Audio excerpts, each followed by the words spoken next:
하나님, 험하고 분주한 세상에 살다가 주의 품으로 돌아왔습니다. 겸허한 마음으로 하나님의 말씀을 기다립니다. 귀한 자리 부족한 종을 세워주셨사오니 성령께서 임하셔서 말씀하여 주옵소서. 하나님의 음성을 듣는 귀한 시간 되게 하여 주옵소서. 예수님의 이름으로 기도하옵나이다. 아멘. 할렐루야. 오늘도 주의 은혜가 우리 가운데 충만하시기를 주의 이름으로 축복합니다. 우리가 잘 아는 레오나르도 다빈치가 수년에 걸쳐서 심혈을 기울여서 우리가 잘 아는 최후의 만찬이라는 그림을 그렸습니다. 다 그린 다음에 지인들을 초대해서 이제 그 그림을 공개하는 시간입니다. 천으로 덮였다가 그 천을 걷어내면서 그림이 보이게 됩니다. 많은 사람들이 그 그림을 보면서 탄복을 하고 감탄을 합니다. 그때 한 사람이 이럽니다. 정말 대단한 작품입니다. 저 예수님 손에 들린 저 유리잔을 보세요. 얼마나 대단합니까? 라고 칭찬을 하게 됩니다. 이 말을 들은 레오나르도 다빈치가 갑자기 붓을 들더니 그 그림 유리잔과 그 모든 것들을 다 거기다가 덧칠을 해버리고 망쳐버립니다. 사람들이 깜짝 놀랐습니다. 아니, 왜 이러십니까? 왜 몇 년 동안 그려놓은 그림을 왜 이렇게 다 망치십니까? 이때 레오나르도 다빈치가 한 말입니다. 여러분, 이 작품은 실패한 작품입니다. 만약에 여러분의 시선이 이 예수님의 손에 들리워진 유리잔에 모여 있다면 그것은 제가 그림을 그린 의도와는 벗어난 것입니다. 저는 사람들의 시선이 예수님께 집중되기를 원했습니다. 그리고는 다시 수년에 걸쳐서 그림을 그려서 최후의 만찬이라는 위대한 작품을 탄생시키게 됩니다. 오늘 우리는 어디에다 시선을 두고 삽니까? 오늘날 한국 교회는 어디에다 시선을 두고 삽니까? 예수님에게 시선을 집중해야 할 교회가, 예수님에게 시선을 집중해야 할 성도들이 예수님의 손에 들리워진 유리잔에 온통 관심이 있는 거 아닙니까? 잘 아시는 이야기지만 미국에서 한 흑인이 마침 출장을 갔다가 주일날이 돼서 예배당을 찾았습니다. 예배당에 가서 예배당에 들어가려는데 그 예배당을 지키던 그 집사님이 당신은 여기 못 들어갑니다. 딱 막는 겁니다. 나 왜 예배 드리러 왔는데 왜 예배당에 나를 못 들어가게 하십니까? 당신 같은 흑인은 우리 교회에 들어갈 수 없습니다. 인종차별적인 말을 듣자 가서 예배를 드리고 싶은데 예배를 드릴 수 없어서 이 흑인이 이 예배당 올라가는 계단에서 퍼부리고 앉아 울고 있을 때 주님께서 그에게 다가와 말씀하십니다. 울지 말아라. 너 저 예배당 들어가지 못해서 우느냐? 나도 저 예배당 못 들어갔다. 나도 저 예배당 못 들어갔다. 오늘 우리의 시선이 예수님의 유리잔에 다 가 있듯이 혹 오늘날 교회가 예수 없는 교회들이 얼마나 많습니까? 교회당이라고 해서 다 주님이 계십니까? 예수 없는 교회, 예수님께 관심이 없는 교회들. 오늘날 한국 교회가 교회당을 화려하게 짓고 수많은 성도들이 몰려들어와 통계상으로는 대한민국 땅의 종교인 가운데 가장 많은 수를 자랑하고 있지만 과연 우리는 예수님을 잃어버린 것은 아닙니까? 우리는 예수님보다는 예수님의 손에 들려진 유리잔에 온통 관심이 있는 것이 아닙니까? 그것이 과연 하나님이 원하시는 것이고 그것이 과연 주님이 원하시는 것일까요? 교인 수만 늘렸을 뿐 진정 주님의 제자를 찾을 수 없는 오늘날 한국 교회가 그러기에 세상에 감동을 주지 못한 채 능력을 잃어버린 것은 아닐까요? 아시는 대로 총회 임원으로서 회의를 할 때마다 5시간, 6시간을 회의할 때마다 마음에 끌어오는 것이 있습니다. 한 번은 제가 회의를 하다가 한탄을 하듯이 그랬습니다. 도대체 이 사람들은 예수 믿는 사람일까요? 이때 어느 임원이 말씀하셨습니다. 이 사람들은 예수 믿는 사람들이 아니라 교회에 다니는 사람들입니다. 그냥 교회만 다니는 사람들입니다. 오늘날 우리 모습은 그런 꼴이 아닐까요? 주님이 이렇게 말씀하십니다. 마태복음 28장 19절 말씀에 그러므로 너희는 가서 모든 족속으로 제자를 삼아 아버지와 아들과 성령의 이름으로 세례를 베풀라 말씀하시는 그 의도 속에는 우리로 하여금 예수님이 원하시는 것은 수천 명, 수만 명 멋들어진 예배당이 아니라 진정한 주님의 참 제자가 있기를 원하시는 것이 아니겠습니까? 믿음은 제자됨에 있지 않겠습니까? 우리는 지난 주일 귀한 일꾼들을 세우는 귀중한 일을 했습니다. 그분들뿐만 아니라 우리 모두는 주님으로부터 부름받은 사람입니다. 과연 우리는 어떻게 사는 것이 예수님의 제자로서의 바른 삶을 사는 것일까? 과연 우리가 어떻게 사는 것이 정말 하나님이 원하시는 삶일까? 오늘 제자로 산다는 것, 오늘 본문을 통해 주님께서 우리에게 주시는 하나님의 음성을 듣는 이 아침이 되시기를 주의 이름으로 축복합니다. 우리가 제자로 산다는 것, 첫째 그 제자됨인데, 그 제자됨이란 세상은 지식을 가르쳐 주지만 오늘 성경 말씀에 보면 누가복음 9장 23절 말씀에 또 무리에게 이르시되 아무든지 나를 따라오려거든 그랬습니다. 마가복음 1장 17절 말씀에 예수님께서 야고보와 요한에게 나를 따라오너라 그러셨고, 마태복음 9장 9절 말씀에 세리 마태에게 너는 나를 쫓으라 그러셨으며, 요한복음 21장 22절 말씀에 베드로에게 너는 나를 따르라 그러셨어요. 이 모든 것이 함유하고 있는 뜻이 무엇일까? 나를 따르라, 나를 쫓으라. 모든 것은 주의 말씀에 순종하라, 또는 주님을 사랑하라, 아니 이 모든 걸 합해서 주를 사랑하라 하는 뜻입니다. 주님을 닮아가라 하는 뜻입니다. 이것이 참된 제자입니다. 세상의 학문의 제자는 학문만 가르치는 것으로 끝나지만 주님이 말씀하시는 제자는 예수님을 닮아가는 것을 의미합니다. 그냥 예수님을 따라간다는 것이 따라가는 척 흉내를 내라는 말이 아니라 인격적으로 주님의 말씀에 순종하며 따라가며 그 모든 걸 사람의 육정을 초월해서 주님을 사랑하는 것이며, 그리고 마침내 주님을 닮아가는 것을 우리는 주님의 제자된 삶이라 할 수 있습니다. 사랑하는 성도 여러분, 예수님을 닮아가는 삶이 되시기를 주의 이름으로 축원합니다.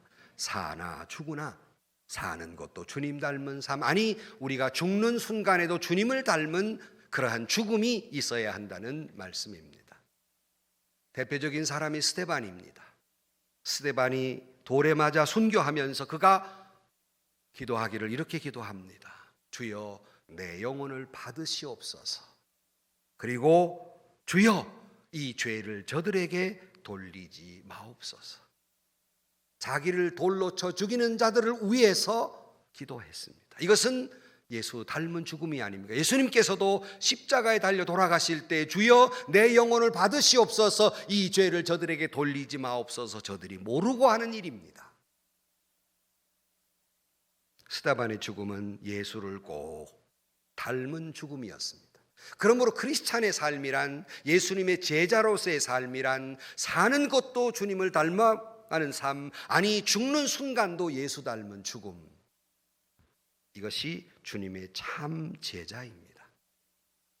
그런데 그 사람이 진정으로 주님의 참 제자의 표식이 있다고 주님은 말씀하시는데, 그 증거가 있다고 말씀하시는데, 무엇을 말씀하시느냐 하면 요한복음 13장 34절 이하에 보면, 새 계명을 너희에게 주노니 서로 사랑하라. 내가 너희를 사랑한 것 같이 너희도 사랑하라. 너희가 서로 사랑하면 이로써 모든 사람이 너희가 내 제자인 줄 알리라. 예수님의 진실된 제자의 표는 예수 닮은 사랑을 하는 사람이라는 말입니다. 그런 거로 우리가 제자로 산다는 것, 그것은 주님을 닮아간다는 것인데, 주님을 닮아간다는 것은 그의 사랑을 닮아간다는 말입니다.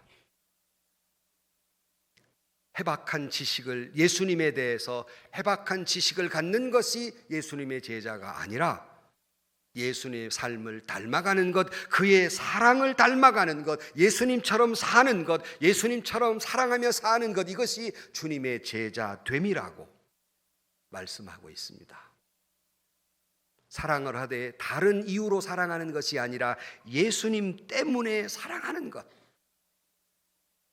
내 사랑의 모든 원인은 예수님 때문에 사랑하는 것, 그 사랑을 가슴에 지니고 사는 사람이 주님의 제자라 할 수 있습니다. 하나님은 사랑이시고 그 사랑을 우리에게 눈에 보이도록 해주신 것이 예수님입니다. 예수님이 이 땅에 와서 모든 인간의 죄를 대신해서 십자가에 달려 물과 피를 쏟으시면서 하나님이 우리를 얼마나 사랑하는가 확증했다고 성경은 말합니다. 그러므로 하나님의 사랑의 현현이 곧 예수 그리스도입니다.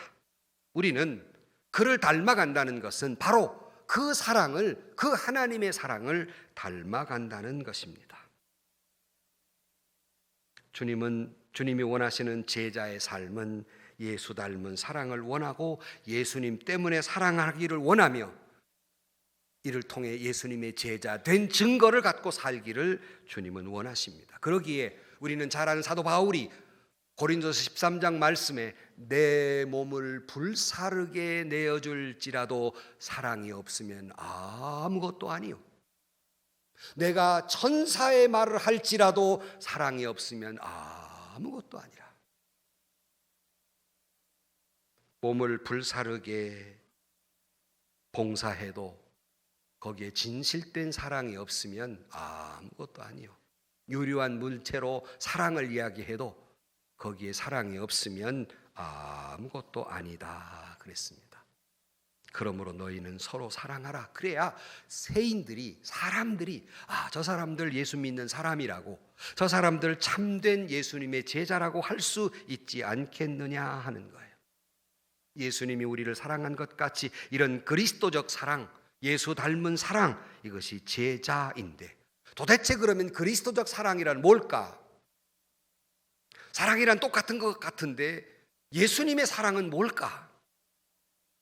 쉽게 말씀을 드리면 예수님의 사랑은 모르는 자를 사랑했고 받는 것이 없이 사랑했으며 이해를 따지지 않고 사랑했고 받고 주는 사랑이 아니라 주고 또 주는 사랑을 한 것, 이것이 우리들이 하는 사랑과 다른 것이고 이것이 우리가 닮아가야 할 사랑이며, 그러기에 요한일서 4장 말씀에 우리가 먼저 그리스도를 사랑한 것이 아니라 그가 우리를 먼저 사랑했다고 말씀하시는 이 주도적인 사랑, 일방적인 사랑, 이것이 주님이 우리에게 가르쳐준 사랑, 이것은 창조적 사랑, 사랑할 만해서 사랑하는 것이 아니라 사랑을 만들어가며 하는 사랑, 이것이 대속적인 사랑.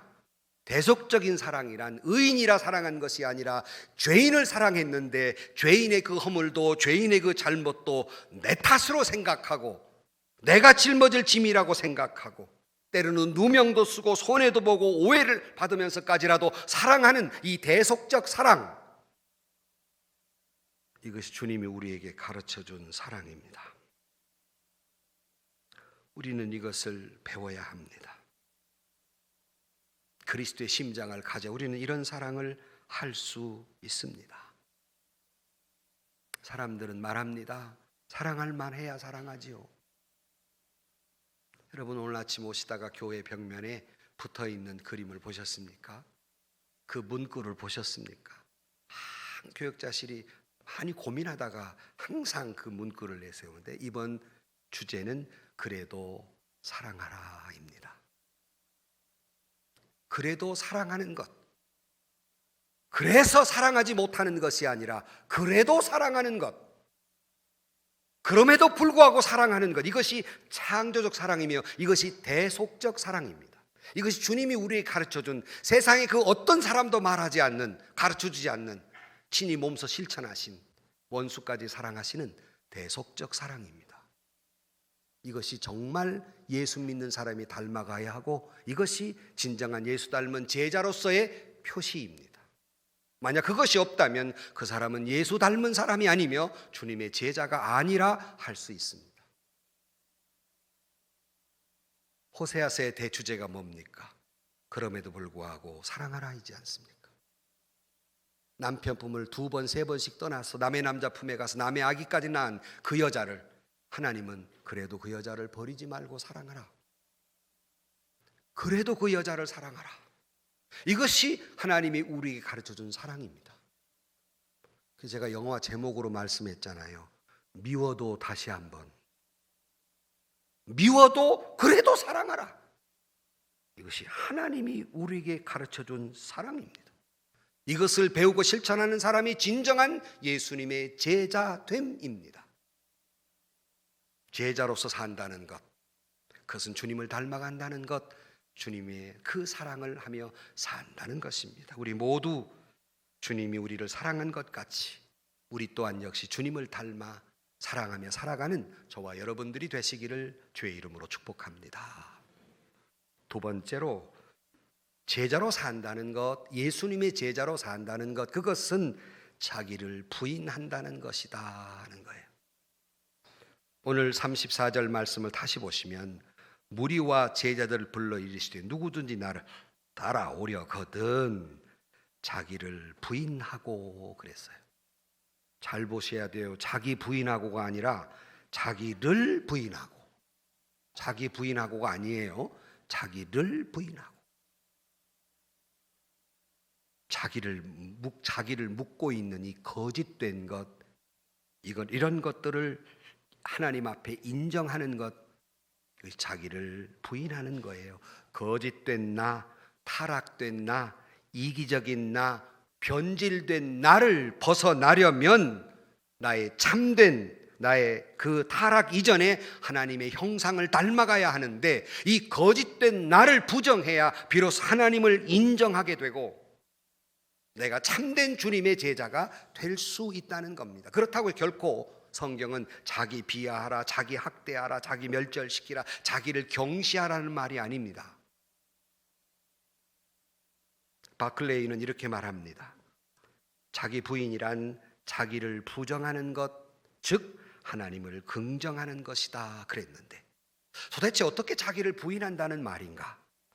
예컨대 이런 것입니다. 우리가 살면서 나의 인생은 나의 것, 내 중심에는 내가 왕자로 있던 사람이 그걸 부인하고 하나님을 왕자로 모시고 살아가는 것, 그동안 온통 삶이 내 중심적 사고나 내 중심적 행동으로 하던 사람이 그걸 내려놓고 부인하고 하나님의 중심적 사고, 하나님의 중심적 행동을 하는 것, 내가 내 삶을 지배했던 사람이 그것을 부인하고 하나님이 내 삶을 지배하게 하는 것, 이것이 자기를 부인하는 것입니다. 내 뜻보다 하나님의 뜻이 우선이며 내 유익보다 하나님의 유익이 우선이며 내 논리와 이상보다는 하나님의 뜻이 우선인 사람, 하나님의 지배적 원리로 살아가는 사람, 이게 나를 부인하는 겁니다. 나를 부인할 때 비로소 하나님을 인정하게 되는 것이 옳시다. 우리는 둘 중에 하나입니다. 자기를 부정하든지 하나님을 부정하든지. 여러분은 둘 중에 어느 삶을 살고 있습니까? 제자로 산다는 것은 나를 내려놓고 나를 부정하는 것입니다. 내 지식이나 내 판단이나 내 경험을 내려놓고 주의 말씀을 최우선으로 살아가는 것, 자기 경험이나 지식이나 자기의 이 모든 아집을 내세우느라고 하나님의 말씀과 하나님의 능력과 하나님의 뜻은 온데간데 없고, 나를 내세우는 사람은 하나님을 부정하고 사는 사람입니다. 교회는 나와도 설교는 들어도 예수 믿는 사람 아닙니다. 주님의 제자 아니란 말입니다. 그러므로 우리는 부단히 이 교만한 나, 이 고집스러운 나, 이 안일주의, 자기 편의주의, 이 자기 향락주의와 나는 부단히 우리는 그것을 싸워야 합니다. 이것이 자기 십자가예요. 이제 다음에 나오지만 어느 여집사님이 한 분 계신데 얼굴도 남납한 예쁘장하게 생겼고 남편도 능력이 있어서 벌 만큼 벌어서 그만큼 살면 행복하게 살 수 있을 것 같은데 맨날 그 집안은 싸움박질이에요. 그래가지고 서로 싸워가지고 서로 또 별거 했다가 또 어떻게 하면 또 같이 또 살았다가 또 별거 했다가 어쩌자고 이혼은 안 하나 몰라. 더 붙였다 떨었다 보니 목사님이 속상한단 말이에요. 찾아가서 집사님, 그래 사람이 행복하게 살기도 짧은 인생인데 사랑하며 살기도 짧은 인생이 어쩌면 그렇게 삽니까? 어떻게 좀 잘 살 수 없습니까? 그랬어요. 그 집사님 피시고 있으면서 방법은 있지요 그러더래요. 뭔데 그것이? 방법은 있는데 내가 실천 안 해서 그래요. 뭔데 그것이? 내가 죽으면 되죠 뭐. 그것이 자기가 자살한다는 말이 아닙니다. 예수 앞에 나를 내려놓는다는 말이에요. 알기는 잘 알아. 또 교회를 다녔으니까, 목사님 설교 들었으니까 실천을 안 하는 거예요. 실천을. 여러분 그 말이 맞지 않습니까? 내가 죽으면 되는 거 아니에요? 가만히 생각해 보세요. 오늘의 나의 문제, 오늘의 내 가정의 문제, 오늘의 내 고민의 문제, 오늘의 내 마음의 상처, 이 모든 것이 내가 죽으면 다 해결되는 것이에요. 내가 하나님 앞에 내려놓으면 다 해결되는 거예요. 별것도 아닌 자존심에 분해할 것도 없고 억울해할 것도 없고 자존심 상해할 것도 없고 교만할 것도 없고 내가 죽었는데, 나를 내려놓았는데 철저하게 자기를 부정하는 것, 이것이 바로 십자가입니다. 여러분 그런데 말입니다. 나를 내려놓았을 때, 나를 부정하고 나를 죽였을 때 진짜 죽는 것이 아니라 나를 내려놓으면 새로운 신세계가 열리게 될 줄로 믿습니다. 내가 경험하지 못한 희열과 기쁨과 감격과 평안이 나를 내려놓는 순간 우리에게 넘치도록 파도처럼 밀려오게 됩니다. 경험한 사람만이 알 수 있는 거예요. 내려놓는 순간이 있는 사람만 알 수 있는 거예요. 예수님의 참 제자들만 알 수 있는 겁니다. 주님 말씀하십니다.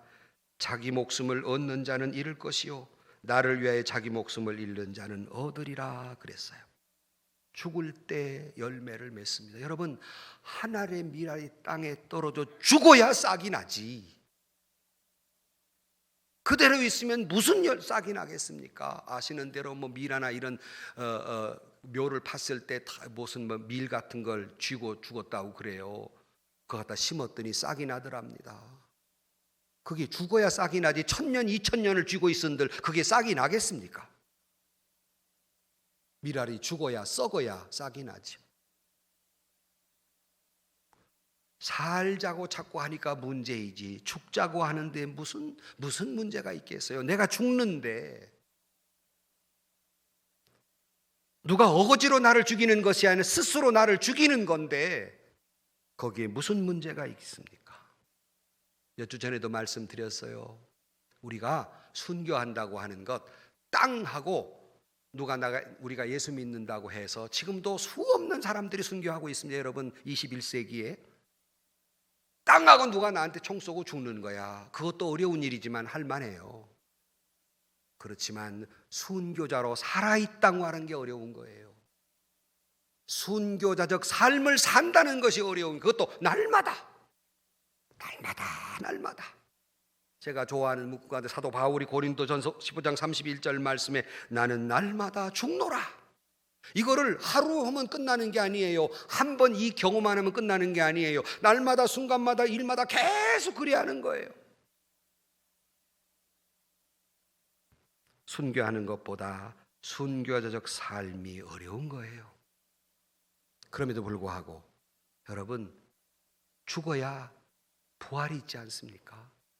예수님 십자가 달려 죽어야 부활이 있지 않아요? 늘 말씀드린 대로 no cross, no crown. 아니, 십자가 없는데 어떻게 영광이 있어요? 내가 죽지 않고 어떻게 영광이 있어요? 어떻게 새로운 생명의 역사가 있어요? 본디 불가능한 것입니다.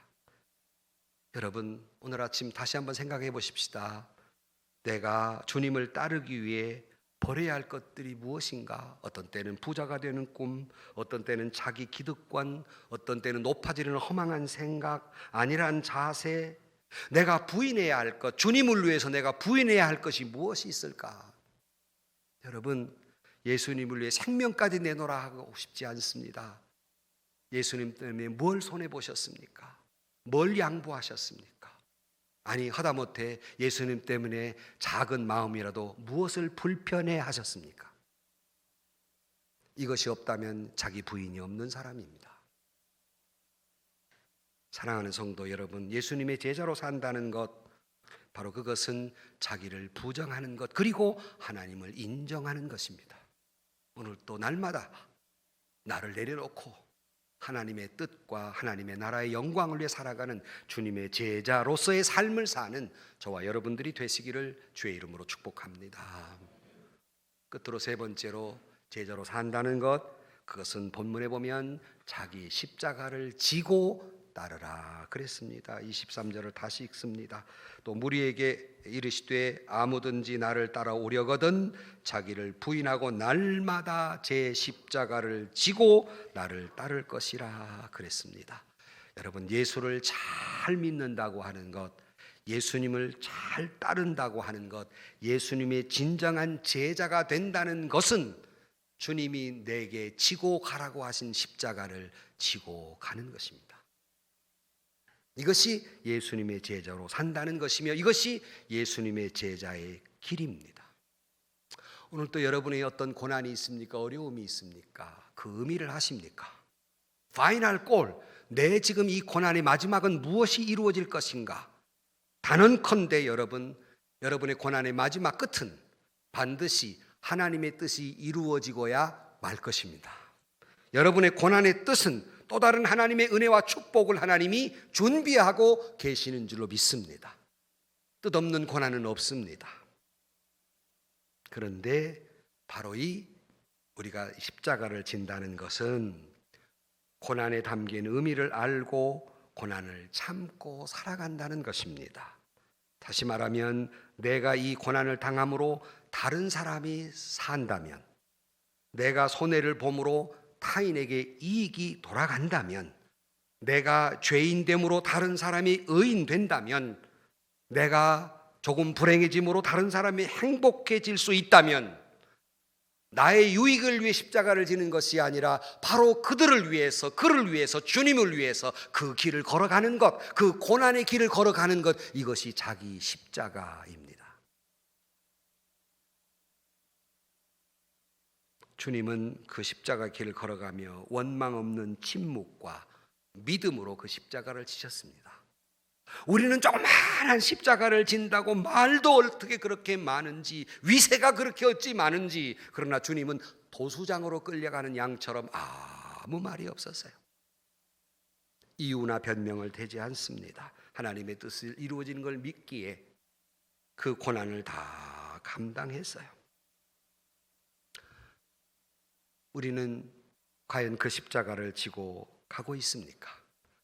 우리는 그 주님을 위해서 내가 내려놓고 희생하고 타인을 살아가기 위해 나를 죽이는 그런 십자가를 지고 사십니까? 십자가, 그러니까 뭐가 십자가인 줄 모르고 살아가는 사람들이 많습니다. 그리고는 이 십자가 너무 무겁다고만 합니다. 어쩌면 그 하나님이 내게 이 어려운 십자가를 주셨습니까? 그래요. 그러나 여러분, 분명히 생각할 것은 주님이 각자에게 주신 십자가는 여러분에게 가장 적합한 십자가입니다. 여러분이 감당할 만한 십자가이기에 하나님은 여러분의 그 십자가를 허락하신 줄로 믿습니다. 아니, 여러분이 지금 감당하고 있는 십자가는 여러분이 져야 할 십자가의 가장 가벼운 것이에요. 아니, 다시 말하면 여러분이 진 십자가는 여러분만이 감당할 수 있기에 하나님이 그 십자가를 허락하신 줄로 믿습니다. 결코 지금 내가 무겁고 힘들었다고 생각해도 그것은 무거운 것도 아니며 무리한 것도 아니기에 하나님이 내게 십자가를 주신 겁니다. 어쩌다 내가 저런 남편을 섬겨야 하나? 어쩌다 내가 저런 시어머니를 만나는가? 어쩌다 내가 이런 직장에 다녀야 하는가? 내가 왜 이런 억울한 일을 당하며, 내가 왜 이런 엄한 소리를 들으며, 내가 왜 이런 손해를 보고, 내가 왜 이런 희생을 강요당해야만 하는가?